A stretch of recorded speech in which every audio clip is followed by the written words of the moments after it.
So I'm just kind of reviewing again a few concepts that we've talked about from the chromatic scale to the major scale. The major scale really being the important thing here, because usually when you're in the key, a song key, you're within the major scale. What we'll talk about is when a song could be in a minor key as well. And I kind of hinted at that last week, playing a few progressions like this.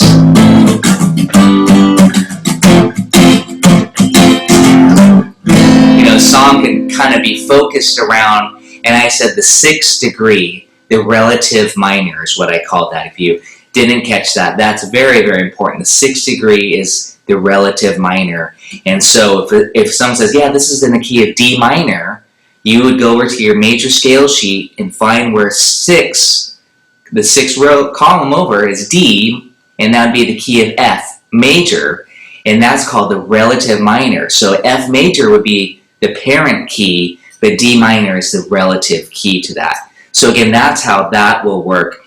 And then we're going to kind of dive into it further next week when we actually look at a few more progressions in minor keys. We'll kind of dedicate more to minor keys. And then also, secondary dominance is another topic, which we have to hit 7th chords next week too. So we're going to have, next week will be a big week for us because I want to cover a lot of stuff. And then the harmonic minor scale. So I'm not going to worry about the harmonic minor scale right now, but today I do want to talk about the pentatonic scale, which is, in popular music, the pentatonic scale is probably the most commonly used scale. It's derived from the major scale, at least you could think of it as being derived from the major scale, but it's just 5 notes of the major scale. So maybe we should actually just talk about that right now before we review the chord progression, so that we can actually use this when jamming, because I was jamming last week on some chords, and hopefully some of you were playing along with me with scales, and I said noodling around, which is great. Noodling is really important to just try things out. So let me talk to you about what a pentatonic scale is, and I'll follow this up by sending out a worksheet, but I'd rather have you just kind of do it yourself, the process, and try it out. So we already talked about what the major scale is. The major scale is whole, whole, half, whole, whole, whole, half. But we also just labeled it with numbers, which is actually easier. The major scale is now just 1, 2, 3, 4, 5, 6, 7, 8. I wrote it out for you on C. I'll play it on guitar. You can play it on the ukulele or whatever instrument. So that's, and we can even do it on one string. So you can see really nicely that whole, whole, half, whole, whole, whole, half. That formula for the major scale. But we also assigned it numbers. 1, 2, 3, 4, 5, 6, 7, 8. And notice I'm not talking major second, major third, perfect fourth. That's just too much to say and think about. It's just easier now after we've gone through the intervals to just say 1, 2, 3, 4, 5, 6, 7, 8. And that's coming right out of the major scale. We can move it to any key. Key of D. Key of F. So you may say, oh, I can't do that yet. Well, that's something that's to put on your list to be able to play the major scale in any of the 12 keys. Okay, but it follows the same formula. And lucky for us stringed instruments, most of us are stringed instruments, it's a pattern. If you're fretted, hit there. You just follow the pattern. Once you learn one version of it, that was F. Well, here's G. B flat. I'm just moving my hand around and moving it. So again, in order to make music, it doesn't have to be too much theory. You just got to know, what key am I in? What's the major scale? But right now, I want to show you a beautiful scale, so common. So many melodies are derived from the pentatonic scale. Specifically, we're talking about the major pentatonic scale. So let me just tell you the formula. I'm going to have you try it out. 1, 2, 3. I'm going to play it on one string. 1, 2, 3 on C, of course. So that's C, D, E if you're thinking about the letter names. 5, 6. That's it. 1, 2, 3, 5, 6. I'm going to do that. Yeah, please write it down. 1, 2, 3, 5, 6. So we skipped over the 4, this note. Then we didn't do the 7.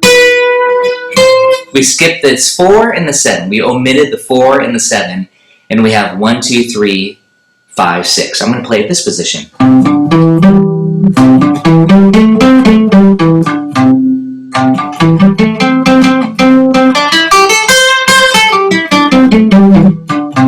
Maybe here.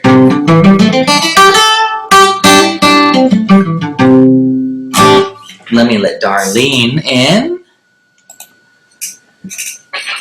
Welcome, Darlene. Welcome, Darlene. Glad you can join us. We're talking about the major pentatonic scale, 1, 2, 3, 5, 6 of the major scale. So again, try it out in C. And again, it's nice to know those intervals. 1, 2, 3, 5, 6, and 8. Then you can even start there. 1, 2, 3, 5, 6, 8. And you can learn it all over the fretboard. I have a lot of materials to demonstrate that all over the neck for the guitar, for the ukulele especially. It's great. It's such a beautiful scale.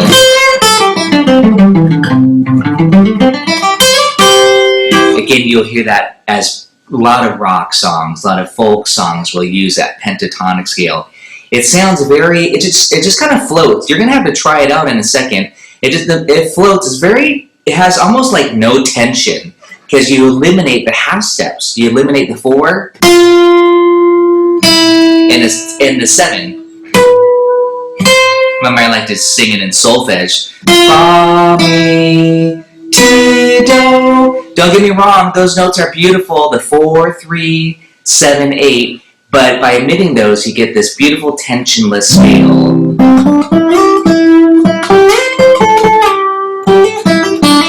And it just sounds great. So please try that out, either on one string or in position. I'm just going to strum chords in the key of C. I'm not sure what I'm going to play yet, but I know I'm going to stay in the key of C.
Etc. Yeah, kind of that sound, that's what we're getting. Notice I could play any of those chords in the key of C, and what you were doing sounds great. I'm assuming it did. Good job. It's just beautiful, and I highly suggest, by the way, this is not an improvisation class, but it kind of is. Like I said on the first class, I'm going to get you to improvise. I highly recommend that you sing what you play.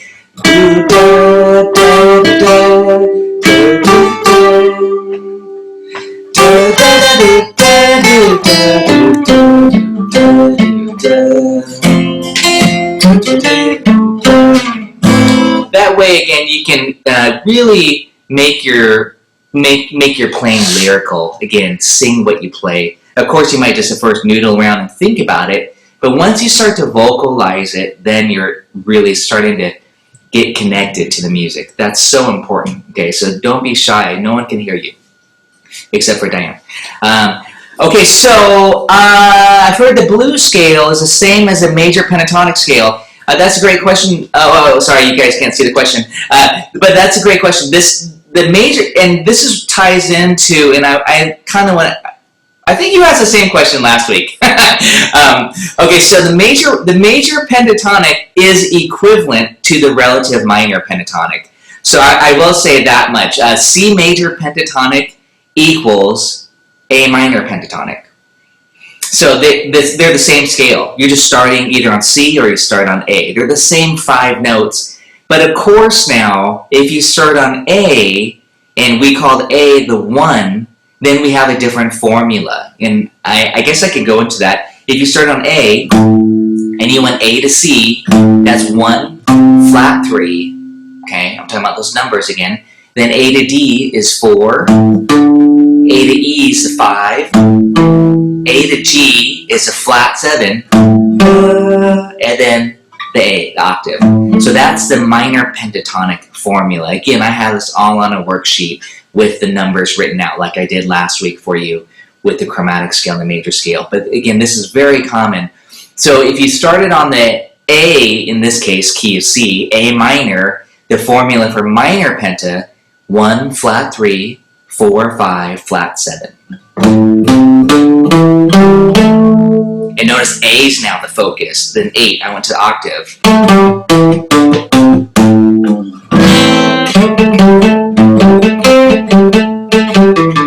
It sounds pretty bluesy, but this is not the blues scale. The blues scale adds 1 more note. And since I'm on this topic and we're running out of time with this workshop class, I want to talk about the blues scale. The blues scale adds 1 more note to the minor pentatonic scale. Okay, we think of it more to the minor penta, and that's the flat 5.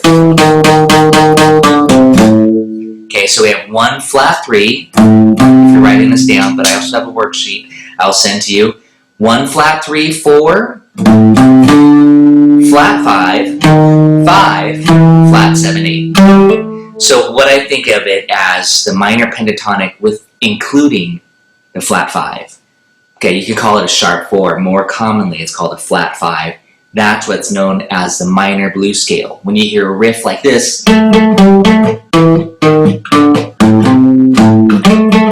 that's right out of the blues scale, just descending. And so if you want to kind of write a rock song or a song that has kind of rocks a little bit, same idea, you write a riff, write your melody out of the blues scale, or come up with a riff, I say, like single notes. Okay, then you kind of have a section, that could be a bass line even. And then I usually say put power chords to it.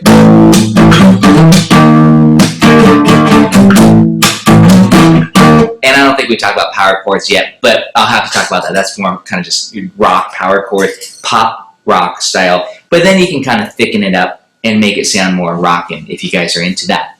If you want a pretty rockin' section, use the blues scale as your harmonic language, your alphabet, I'll say, and then come up with a riff, and then put chords to it. Okay, so anyways, that's the blues scale, that's the minor pentatonic, and that we'll have to do some more jamming next time, but I just want to get you started with that special scale in the major pentatonic. Let's do one more. G major pentatonic. I'm going to play the 1, 5, 6, 4, let it be progression, but let's go ahead and do this together to make sure you got this down. G is 1, 2, 3, skip to 4, right there, skip it, go to 5, 6, and octave. I like to stay on one string a lot. Like I said, it's very lyrical.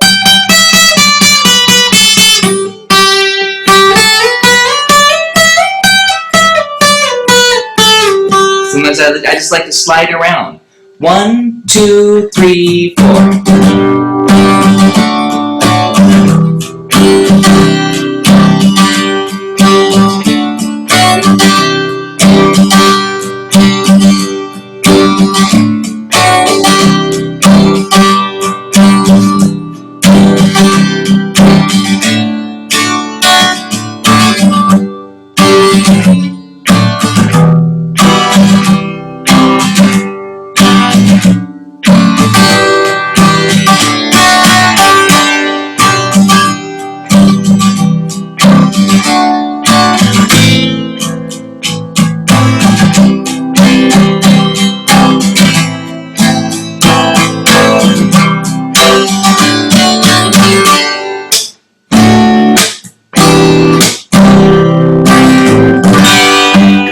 And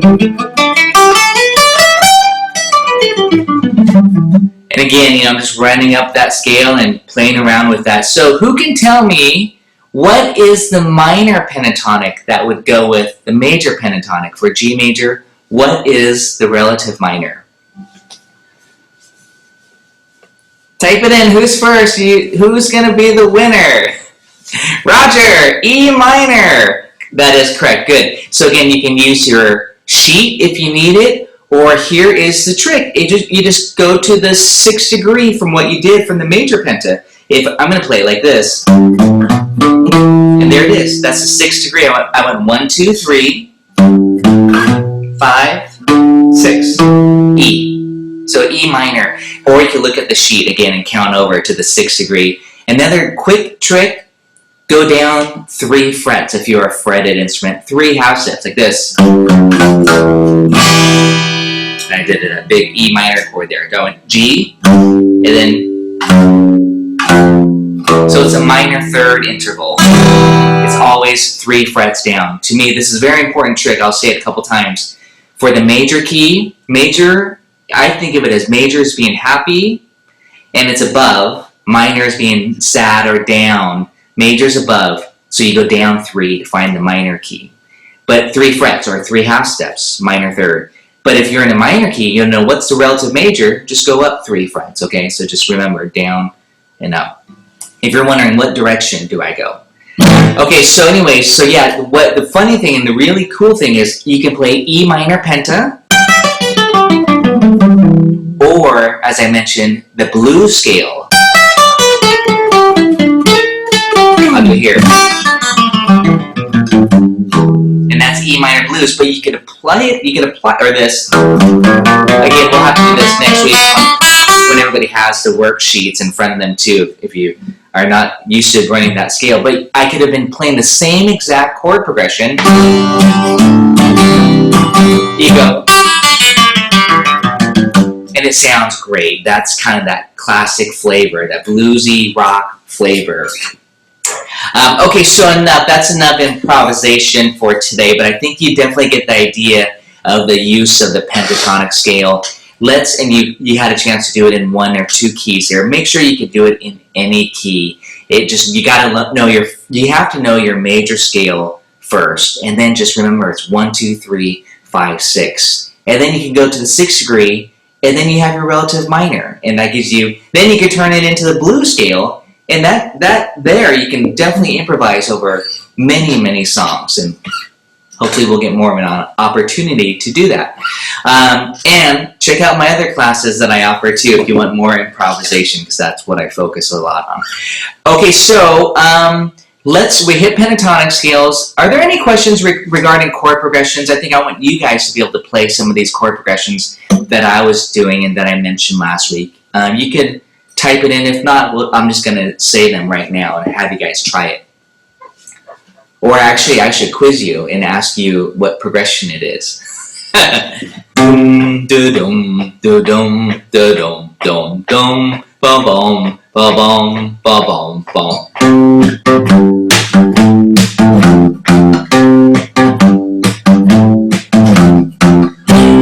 That one is the one I said is the most popular chord progression in pop music today, for sure. I mean, it could be done as a ballad.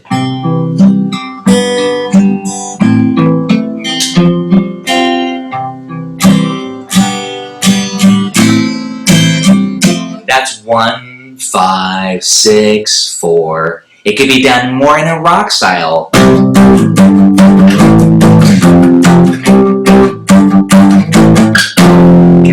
Again, we hear that all the time on pop songs on the radio, and it's been used so much. That's actually the Let It Be progression. I know we're going to look at Let It Be here in a minute, but that's 1, 5, 6, 4. As a matter of fact, let's play it in the key of G. I want you to be thinking about it. You might have your scale sheet. 1, 5, 6, 4. Just that only. Translated, G, D, E minor, C. Again. G, D, E minor, C. I'm going to use some bar chords.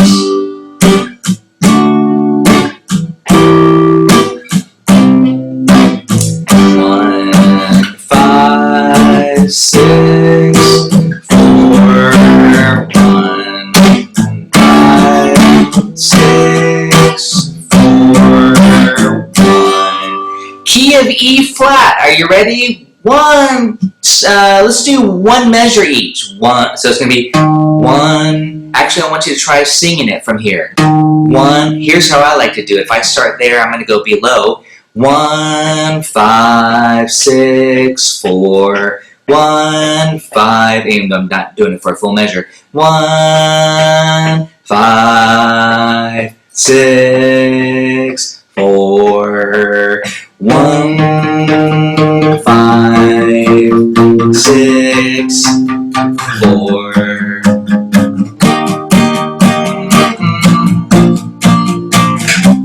My body's bruised, she left me with nothing to live in, nothing left to lose. I'm trying to be bummed up here. You guys know what song this is, right? The whole song is just this. Without you.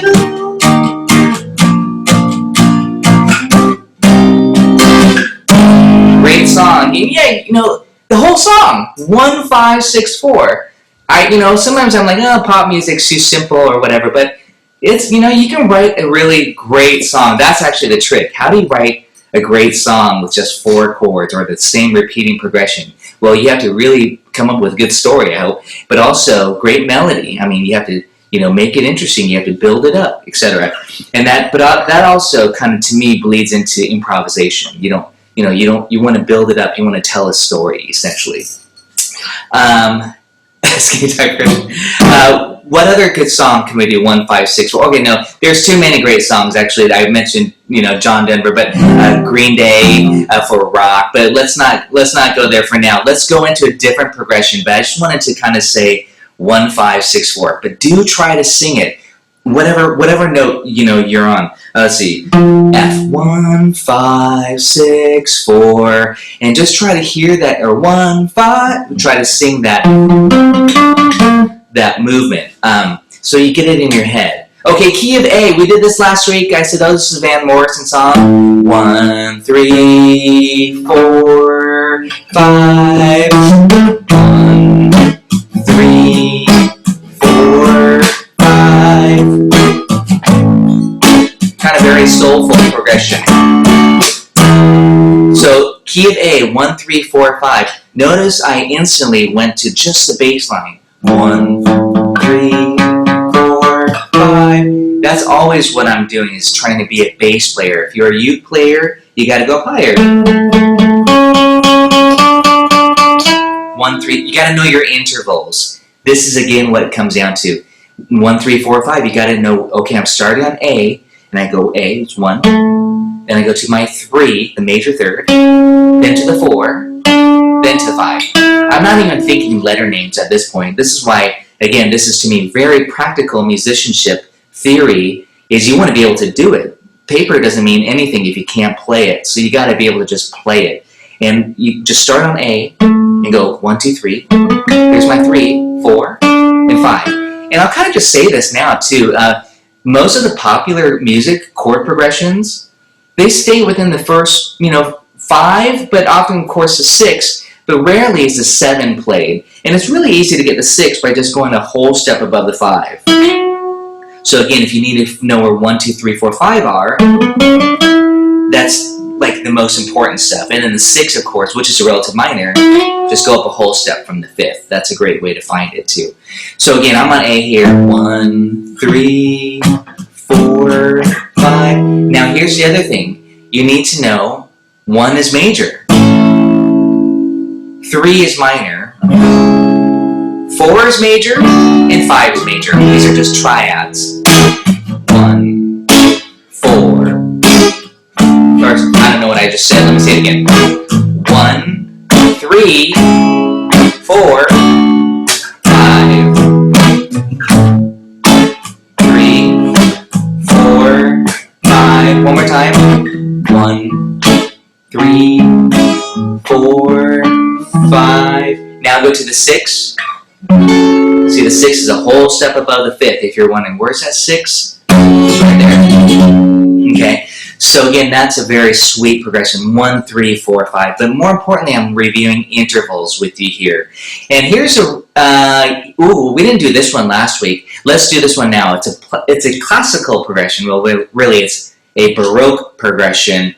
Is that right? Am I in the right era? Baroque. Yeah, it's Baroque. I'm not going to tell you what it is, but I think we might have done this. I'm not sure. 1, 5. Oh, you might have to write this one down. 1, 5, 6. Unless you have a good memory. 3, 4. 1, 4, 5. I love using this progression for many purposes, actually. But I play it at every wedding practically. 1, if that gives you a hint. 1, 5, 6, 3, 4, 5. I'm in the key of D. 4, 5. Who knows the song? The progression?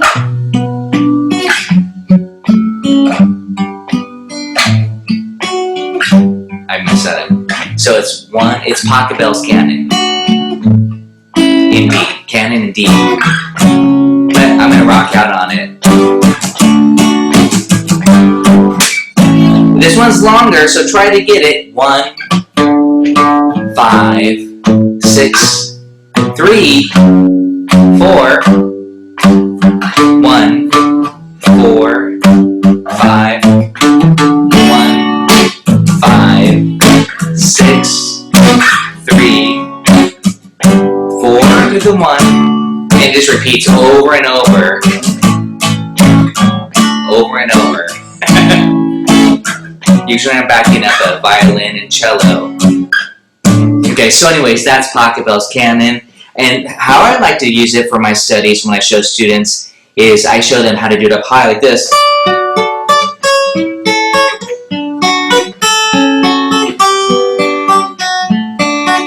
With triads.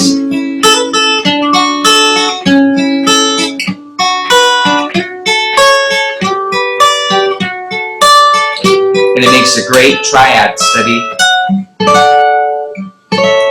To learn your triads, your chords, essentially, all over the neck instead of just bar chords. And at this point, maybe some of you are using a capo too if you need to, because there's bar chords involved on the guitar. You might say, oh, you remember the trick also I mentioned, maybe I have to do it in the key of C or the key of G and use that capo. You know, those are the two keys you really want to use a lot if you're going to use a capo, key of C and key of G. And I would just do key of C probably and capo on the 2nd fret. And then I'm playing 1, 5, 6, 3, 4, 1, 4, 5. So I'm transposing it in my head, if that makes sense. I can demonstrate that if we need to, or we can go on. But again, this is all very just practical musicianship materials that I'm trying to pass on. Okay, so one more progression. I know I kind of jumped out of the pop rock category there, but you'll hear that. That kind of reminded me of an Oasis song, actually, too. I forgot what song that was, that they used that progression. Let's see. This.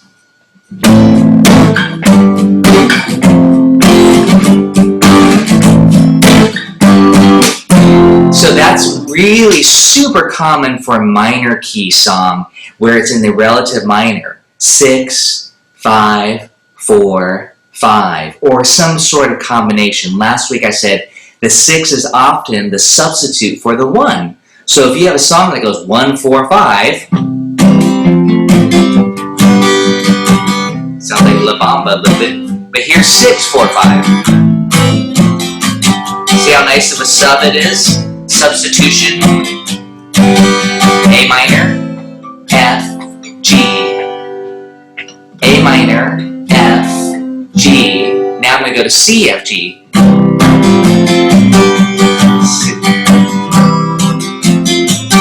A minor, F, G.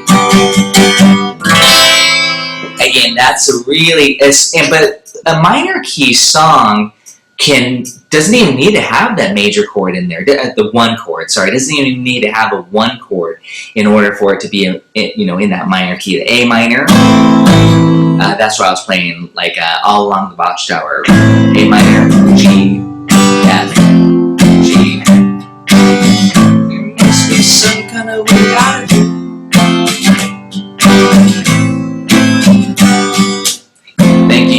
guys are playing all. And what scale would I use? A minor pentatonic or A minor blues or the relative C major penta, because don't forget we're in the key of C major. A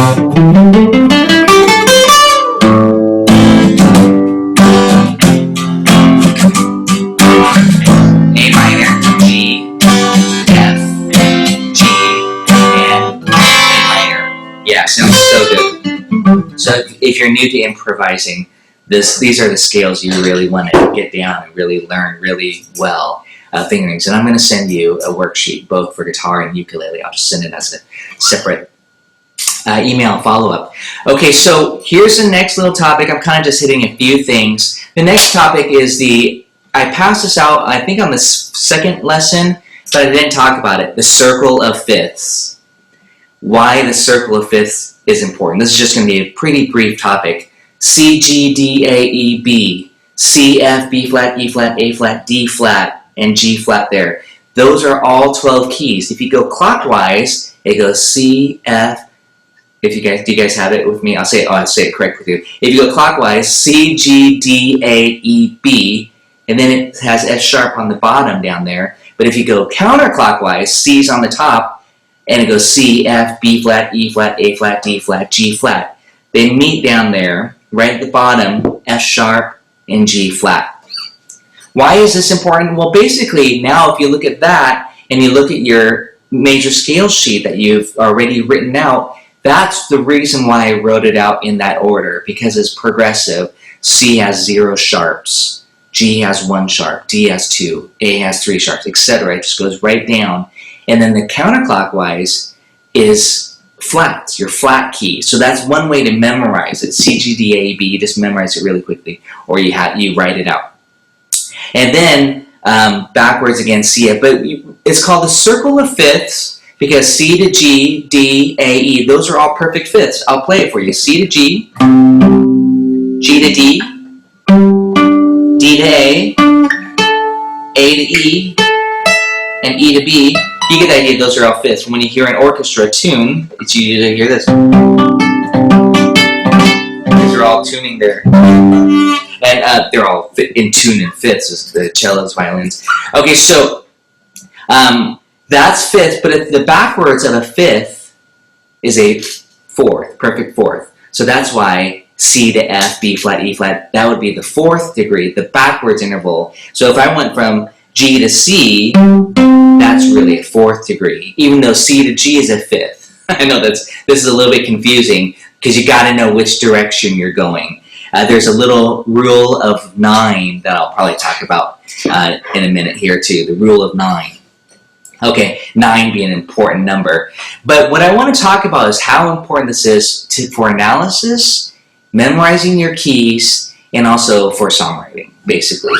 So, first of all, I'm going to play you a song that just follows the circle of fifths. You're going to hear it, and actually, maybe you can play it with me too. But it goes like this. If you start on C, go C, G, D, A. These are all major chords, and E. You can stop there. I'm going to repeat it. C, G, D, A, and E. Freya, your question is, do you guys, I should have asked you first, does everybody have the circle of fifths? It was on the second lesson. Nobody has it? Oh, maybe I should save this topic then. I thought I had attached it on I thought it was the second lesson when I gave the major scale sheets. I thought I attached the circle. Can you guys raise your hands if you have it? I'm just kind of curious to see if anybody has the circle.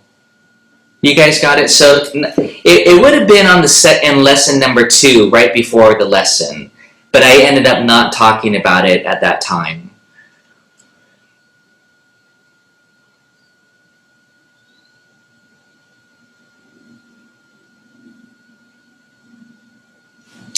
And if not, I could just save this topic and go back into it. Or we can still continue, I guess, too, and then I can send it to you, or you could just really quickly go to Google and type in circle of fifths, and it'll pop up if you have that capability without losing the lesson. So I'm going to continue just very, very briefly on this topic. Basically, the importance of the fifths. But please let me know if you don't have it. I'll probably just send it as a courtesy afterwards. The power of the fifths and the power of the fourths. Well, as you can already tell, we already talked about 1, 4, 5. 1, 5, 1, 4. Whatever note is the key that you're in, you could go clockwise and that's your fifth, or go counterclockwise and that's your fourth. So that's really very important to me, that you know that you can just kind of go nearby. But many songs actually follow the circle, either this way or the opposite way. So if we're in the key of, well, I'm not even going to say key of C. This is a very special song, made famous by Jimi Hendrix. C, G, all major chords, D, A, and then E.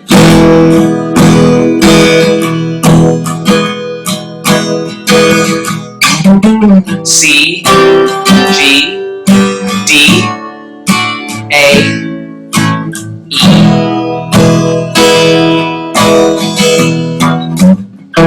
And that's Hey Joe, of course, written by, thanks Kim, Hey Joe, written by Billy Roberts, made famous by Jimi Hendrix, of course. I don't know if anybody knows the Billy Roberts version, but anyway, somehow it got into the hands of Jimmy. Hey Joe, D, A, we're going without you.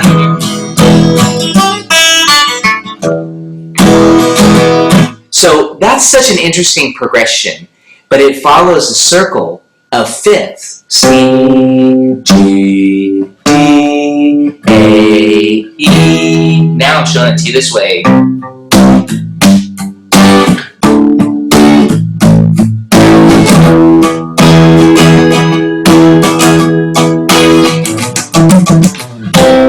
And again, that circle is that and also the fact that it's all major chords, this breaks the rule of what key are we in. It's not in a particular key because they're all major chords, and it just follows a circle. So it has a very unique flavor, and that's kind of just an introduction to say, hey, we can bend the rules. Well, I could justify it for you, but I'm not going to, not yet. We'll kind of hopefully talk about that next time when we get into some other progressions. Okay, now to go the opposite way is very, very important. This is most commonly used in jazz songs. You'll see a song that might go, well, actually, I think I sent one to you. Flap. Did I send you Autumn Leaves or Fly Me to the Moon? I think this was last week.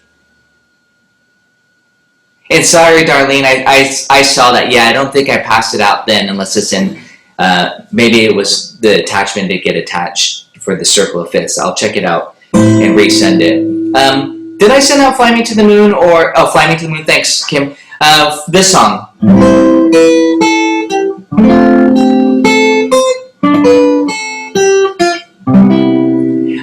A minor, you can just do this. Don't worry about the sevenths, unless you know your seventh chords. We're going to talk about that next week. A minor, fly me to the moon. D minor, G, let me play among the stars, to C. Then you can even continue, but I'm going to stop right there. I'm going to show it to you this way. A, D, G, C. So that we're in the key of C, A minor. If you look at your circle, A is going to be right there. You're going to go A, D, G, C. Fly me to the moon, let me play among the stars. Then it goes to F, let me know what spring is like. And then it crosses all the way over from F to B, fancy chord, then E, Jupiter and Mars, to A minor. So what you're going to notice, even though it moves around, it's following the counterclockwise movement. And to me, that's very important, is that you learn and start to hear this pattern, okay, that it's going in fourths. Okay, there's many, many jazz songs that do that. Autumn Leaves is another one, by the way. So we'll talk about that. Roger, you have a question? B is not the fourth. That's true. Yeah, that's a substitution. But that's what I was saying is from F you have to go over to B. It's a tritone, which is directly across there. So from F to B, and then E to A. Then it just follows the circle. So this is going to be something that when you analyze a song, you're going to say, "Oh wow, it's just following this pattern." Especially, I was looking at another pop song. I think it was, "Killing Me Softly," which is kind of jazz inspired, but it's almost the same idea. D minor, G, C, F. Okay, so anyways, that's pretty much all I want to hit with the circle. I'm sorry I didn't have that for you guys. I thought you had that, so that kind of ruins the little. If you're not looking at it, it would be very important that you see C, G, D, A, E, B, F sharp, C, F, B flat backwards, and you'll see that nice how important it is to memorize it. But also in that circle, it will show you inside the minor key. So you know C has A minor, G has E minor, etc. Okay, so what I want to talk about next are just a few special chords, and I know I'm jumping around topics quite a bit today, but back to a few special chords that you will encounter. First one being suspended chords. So you'll see this quite often in sheet music. It might say D sus, but usually it will even be more descriptive, and it'll say D sus4. So what that means is a suspended chord. This abbreviation is sus. It basically means replace the third with either a 4 or a 2. So D sus4 means you have 1, 4, 5, the formula, or 1, 2, 5 if it's sus2. So what that means for you is that, well, you still have to know your formulas. So I'm going to play a D chord like this. Pretty common guitar shape here. It'd be G for the uke players if you're playing a shape. But this is the root. This is the fifth. This is the root or octave. And this is finally the third on top. So it's 1, 5, 8, and the third. Well, if we want a sus4 chord, you would replace the third with the fourth. And 3 to 4 is always a half step above. So the 4 is a half step above the third, and that's why you get this sound. Sounds like a song. That's a sus4. Okay, so you're replacing the 3 with the 4, and it's a sus4. There's no third in that chord. So a sus chord, by definition, is actually neither major nor minor because it has no third. If you want a sus2, you go down a whole step from the third, because remember, 2 to 3 is a whole step in your major scale. So here's D major, and D sus2, you just lift up your finger so it's an open string.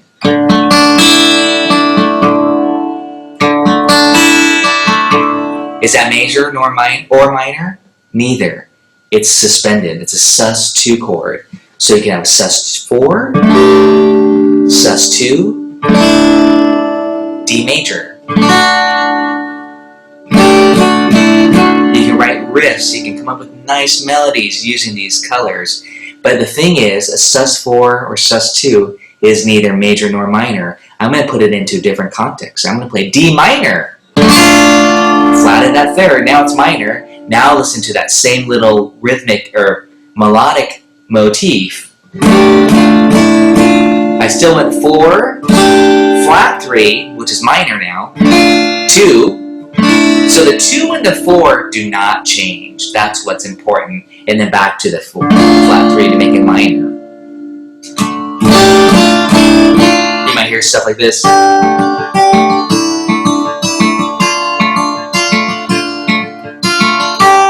You hear that all the time, no matter what chord. Here's A major, 4, 2 major. So A major, A sus4. You got to find your third. This is what's important. Again, this goes way beyond just one lesson. You need to spend time with your favorite chord shapes and actually jot down, okay, this is my root, this is my fifth, this is my octave, or root again, and here's my third. Okay, and then the fifth. So that A major shape has root, fifth root, third, and then the fifth on top. So the sus4 would be this.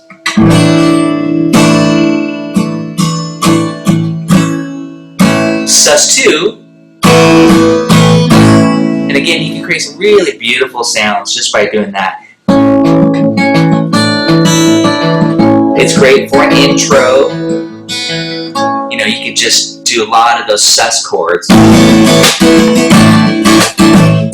it's basically like you're prolonging that one chord by creating some melodic movement that's really nice, those sus chords. Or, of course, you might have an A minor chord. Sus4. Sus2. A minor.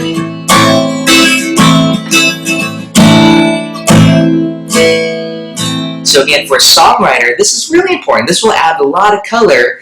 It might give you some melodic ideas for your melodies, or just for accompaniment, you could be singing something in A minor, but your chords are moving around, just giving it some movement, some color. Okay, or you might even choose. You might have a melodic melody, but you're playing a sus2.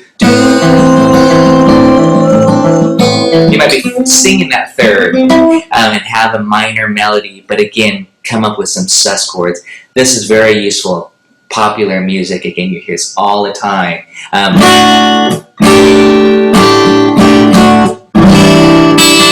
All these beautiful chords, these sus2, sus4. It's used quite a bit in rock and pop music.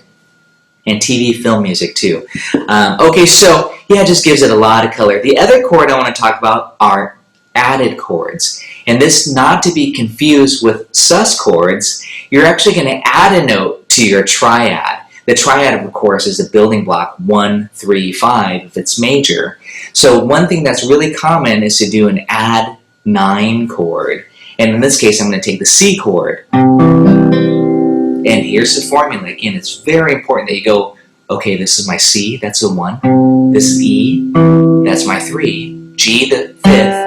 C, the 8, or the 1 again. So the add 9, if you're wondering what is 9, you take your 8 and go up a whole step.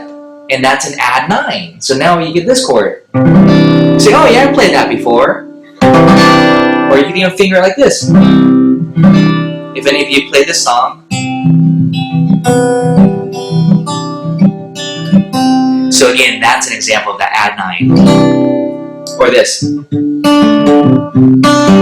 That's C add 9. And you'll see it, and there's different ways to finger it, obviously. But it's a nice color. That's an add 9. But the 9 is also the same as a 2. So sometimes you might see it say add 2. A 2 generally means it's not above the octave. That's the difference. So, but really, ultimately, a lot of books, sheet music, they're not very clear on that. They might just say add 9. Sometimes it will say add 2. You just have to be prepared and know. Let's do another one. I'm going to show you a really cool epic chord here. E minor. We all know that big E minor chord. It'd be A minor if you're on the uke, by the way. It's just this shape. Actually, you guys would be up here. Just a triad, but I'm just adding it. But the concept still is the same. It doesn't matter what instrument you're on. So here's E minor. What I want to do is add the 9 on. So I'm going to go from I want to add the 9 by finding the octave. Oh, by the way, let's go through this in case you haven't done this. E, B, E. That's 1, 5, 8. By the way, that's called a power chord. I think I mentioned that earlier, but just in case, the 1 and the 5 and 8 without a third is just a power chord, neither major nor minor. There's our third, because that's minor. That's why this is major and this is minor. And then we have the 5, and we have the 1 again. So this E chord has 3 roots. I know, pretty thick. 2/5 and 1/3 in the middle here, the flat 3. If you want major, you can have this, minor. Remember, to make a chord minor from a major triad, you have to find the third and you flat the third. That's pretty important. Okay, but let's get back to this cool E minor add 9. Here's E minor. There's 2 different ways to do it. I'm going to show you both ways. I just took the octave here and I raised it up a whole step. It's kind of a big stretch, but now you get this. Beautiful.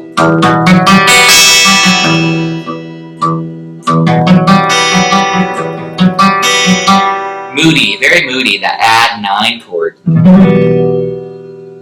For the uke players, if you're doing that, you'd have A minor. You say, oh, I just take that root and move it up a whole step. That'd be for the uke players, if you're doing this shape here, 2 open, open, open. You'd be here though. That same shape, 2 open, open, open. And then you go 4 open, open, open. But another way to do it, just to show you if you're like, ah, that stretch hurts, then just add it on top. Take the root here and put it on top.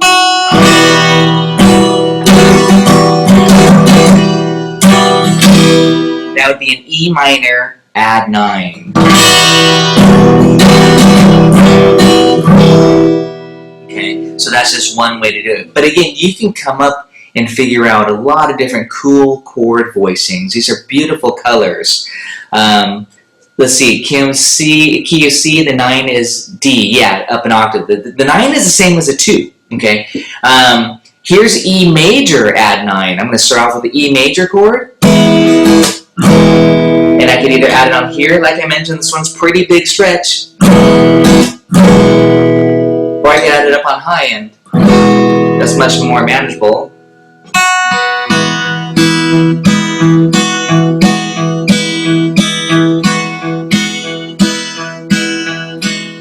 Makes me think of some Bette Midler song or something. But anyways, yeah, we get those beautiful add 9 chords. Composers use it, songwriters use it as intros or whatever. Just cool colors. And it's pretty jazzy too.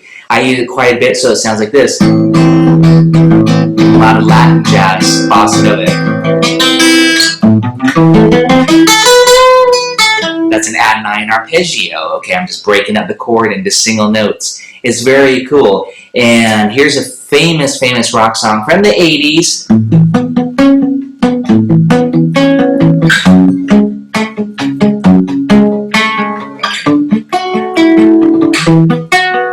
If I could play it.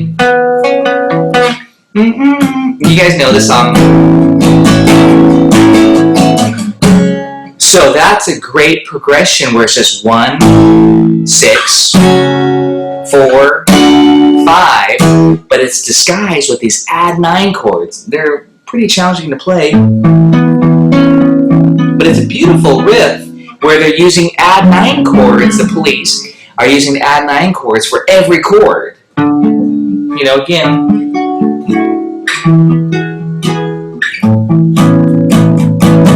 So again, this is really cool stuff. If you're a songwriter, you're like, ah, I'm using the same chords all the time. Hey, try some sus chords. Try some add 9s. You know, mix it up. Add some different colors. Next week, we're going to talk about 6 chords and 7th chords, which is going to get us into some jazzier chords, what I call jazz chords, because they're extending above the 1, 3, 5, the triad. Then you get these 6 chords, 7 chords, and then, you know, that's again a big part of the jazz style. How are we doing here? Any questions? We're about out of time. I know I'm just non-stop once I start. Did I cover a lot of stuff that maybe you guys had? Oh, one more topic, one quick topic. The last chord I want to talk about, slash chords. You might say, and I gave you an example of landslide. You all know landslide, right? Took my love and took it down. So it's C chord. I wrote this out for the uke, but of course you can play it on the guitar. It's C, G/B, A minor, then back to G/B. There's even more slash chords later. Slash chords are beautiful. They allow you to get a specific bass note. So for the uke players, you know, you might be out of luck with some of those slash chords because you're so high up. But you can still get it. That's why I wrote out that version of landslide for the uke. But just remember what a slash chord is if you're wondering. It's being very specific with the bass note. So G/B, for example, means, hey, play a G chord, but put B in the bass. Okay, you might have to say, hey, I know this G chord. That is G chord. Well, don't play the G in the bass, put the B in the bass. So you just stop right there. That's your chord, G/B.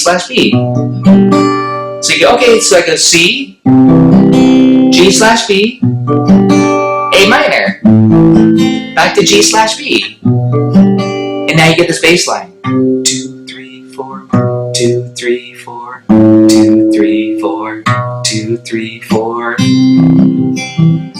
You get that beautiful bass line. Of course, you can see this in jazz too.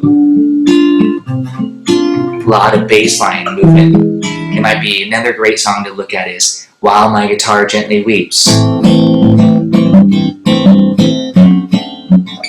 I'll have to show you that one. It's going to say A minor, A minor/G, A minor/F sharp, A minor/F. It's a lot of slash chords, but all that's saying is, hey, pay attention to your bass line. It's really important to create that bass line. So that's all a slash chord is the chord on the left side is the chord you want to hear, but then it's the right side of the slash is the bass note specifically that you want to play.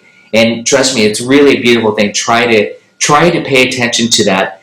Some people ask, well, do I have to do it? The answer is no, you don't have to. You can play just a chord. Here's a D chord, for example.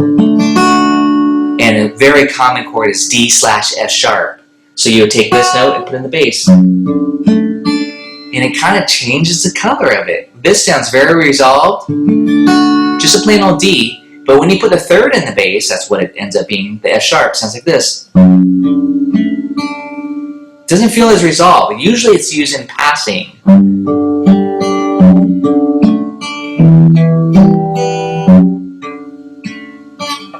So again, that's the beauty of it. Here's D, D/F sharp. That's a very common one on the guitar. Here's D minor/F. Led Zeppelin. Now I'm hearing Led Zeppelin. Or Django. Anything with a lot of moving bass line, you're going to see slash chords on there. Again, it's really nice to see those, to observe the bass movement, and that's how you notate it. That's all I want to say. And the only example I gave you was the landslide example, but I'm sure you've seen some slash chords before in sheet music. And just remember, oh, that means the bass line. And again, do you have to follow it? It's nice to bring out the bass line, but it's not crucial. Well, I think that's it for today. Next, I'll follow up with the circle of fifths and the pentatonic worksheets, just so you have it on PDFs. And I know I'm going through a lot of stuff. I'm just kind of hitting random things that I feel are, well, not necessarily random, but I'm hitting a lot of topics that I feel are important, again, for the practicing musician, not covering a lot of things that are, classical music theory stuff that's not really applicable, I think. So I'm hoping you're learning a lot and getting some good ideas from this. Next week, we're going to head into the jazz stylings. We're going to add 6th chords and 7th chords and also some minor key stuff. So we'll see you then. Thanks, everybody.